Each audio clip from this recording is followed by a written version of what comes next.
portion of my mail making process. So we're just going to go through it all the way from beginning to end. This is just a 5/16 dowel rod I bought at Lowe's. You can use wood, you can use metal. It doesn't much matter. I prefer metal because it has a higher resistance to deforming. And then you just take your wire and coil it. Now, I'm not going to coil this all the way up. I won't bore you with that. It's just a long process of, and I'm coiling in the wrong direction.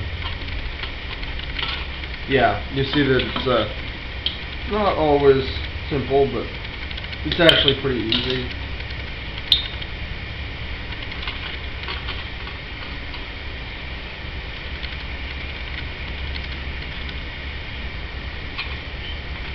Yep, that's better. So you can see what I'm doing is just making a coil like a spring.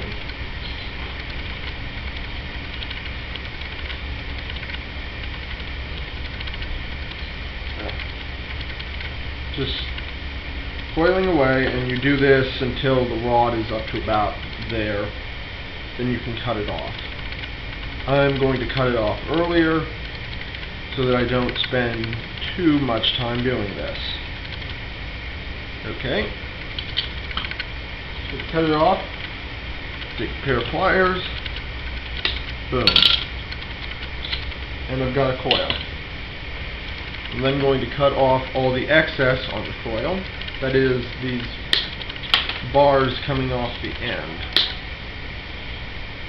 And I'm going to bevel the end there and start cutting off overlapped rings. And you do that with these. You can probably tell that they have this notch cut from them, so you can skip a row. There are loads of videos on YouTube detailing how to make those, and it's really easy anyways. You just take a Dremel tool with a cutoff disc and grind into the jaw of the cutters.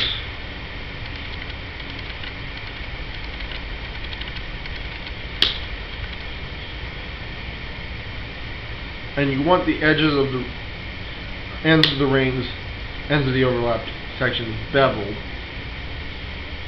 so that you'll get a more, if you're going for medieval, I have to highly stress that. If you're going for medieval mail, you want the ends beveled. If you're going for something like later 17th century mail, you don't really need the ends beveled.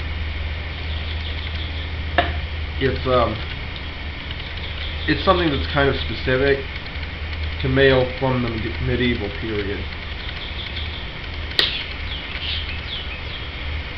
500 to 1500. They always seem to cut it with the ends beveled.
And so now I have a small handful of rings.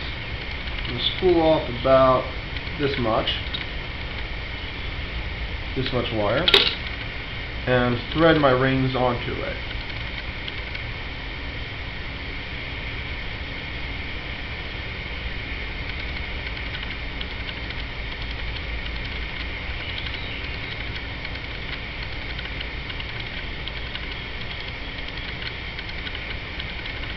take it, bend it, loop it around so that they can't get off. Now you have this bit to hold. And you take your blowtorch and blast it.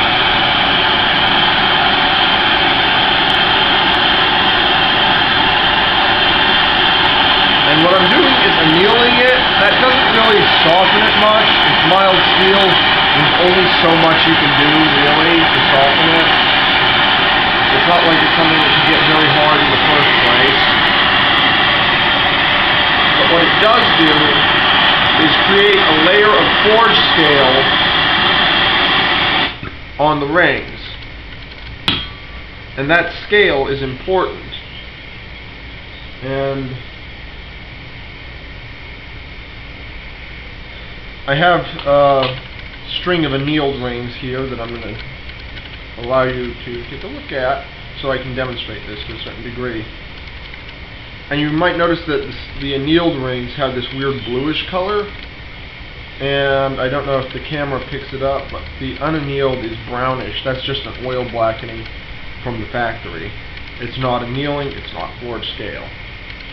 Don't try to use it as that.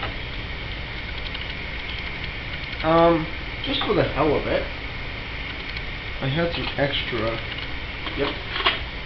unannealed rings, and I'm going to show you what happens if you try to flatten an unannealed ring. So it's not been annealed, it's been cut, it's the right size. This looks black. You might go, oh, that looks like annealed, and the package certainly calls it annealed steel wire. Why can't I use it? Here's why.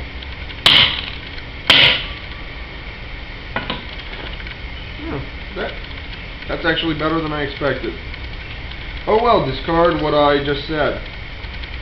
Apparently, if your strike is sufficiently vertical, it'll work. Or, wait a minute. No, I don't think I annealed this coil.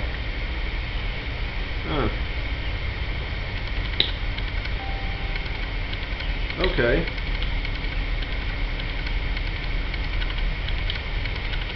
Learn something new every day, I guess.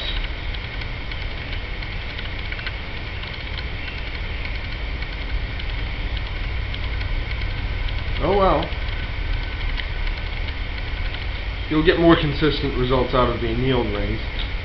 I've tried using the unannealed before. This is the first time I've struck an unannealed ring and had it work. But you take the annealed rings,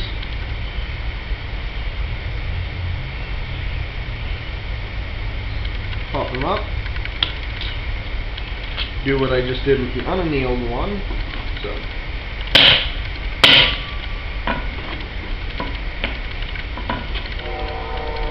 knock it off, grab the next one,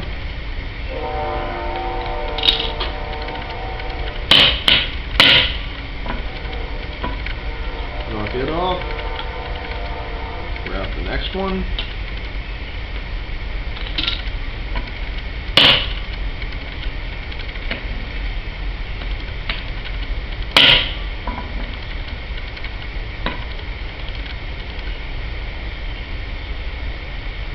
and they cool down relatively fast. So it's not like you have to wait an hour or two for them to cool off before they're safe to touch.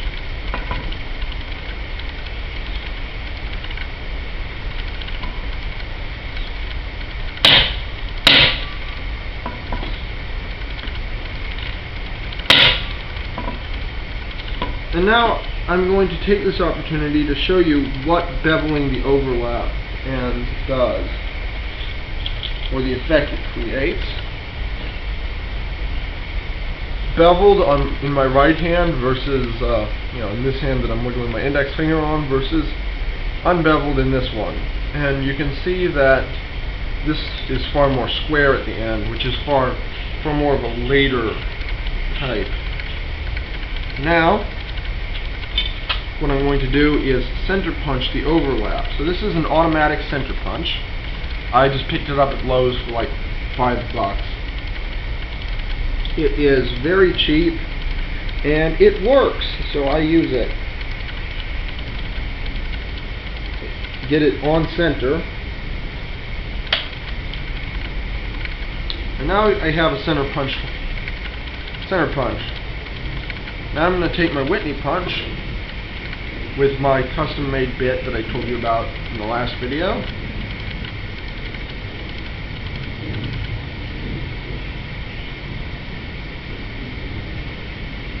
And drift the hole.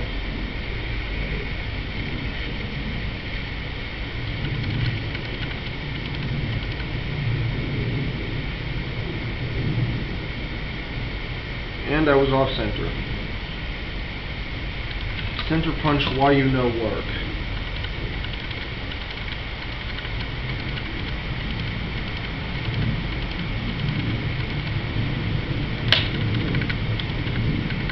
That seems more centered.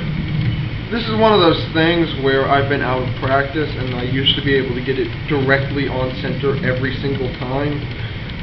And now I'm a bit of a goof.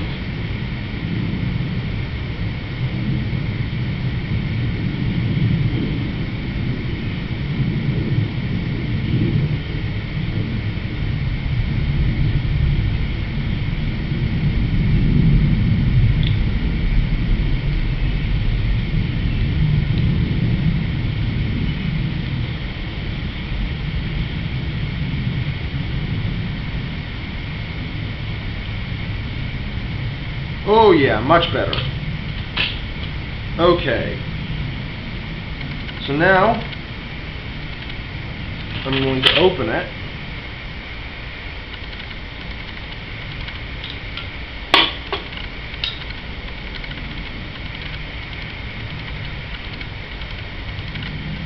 And there it is, opened. And thread it into my patch of mail.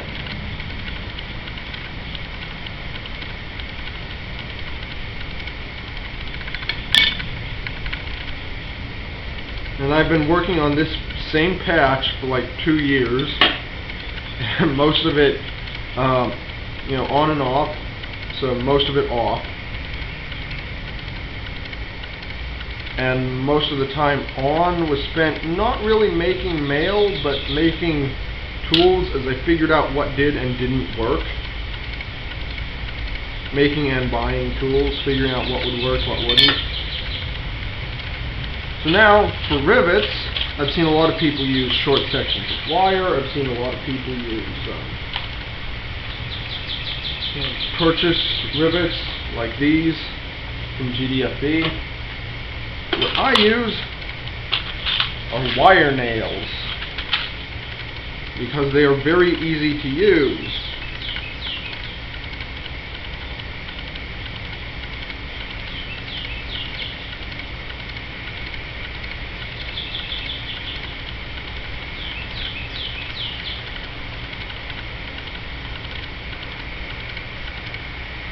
Kind of.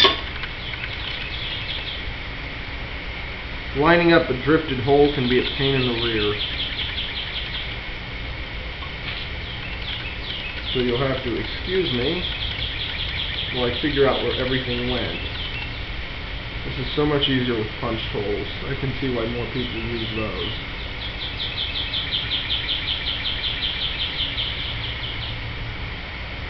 Alright.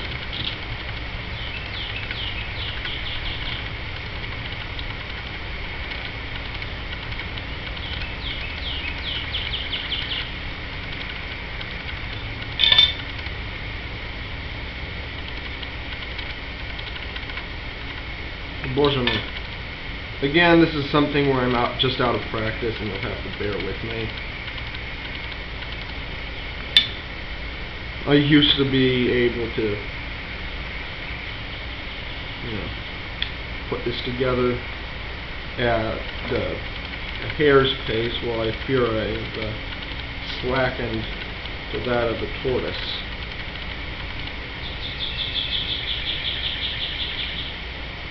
Aha! There you go, you effer. Come on through.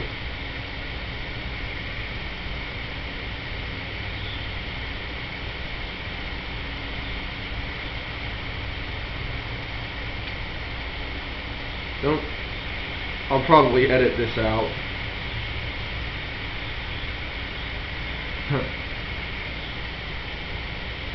Okay, so now the wire nail is through.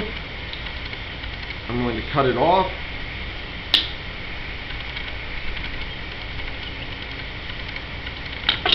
And take my setting pliers and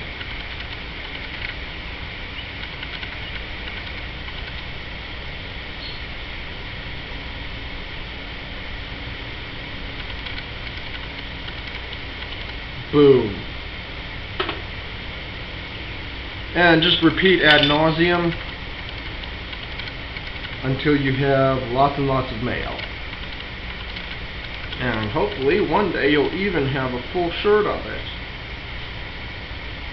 Anyway, thanks for watching. I know I'm a lousy presenter, but oh well.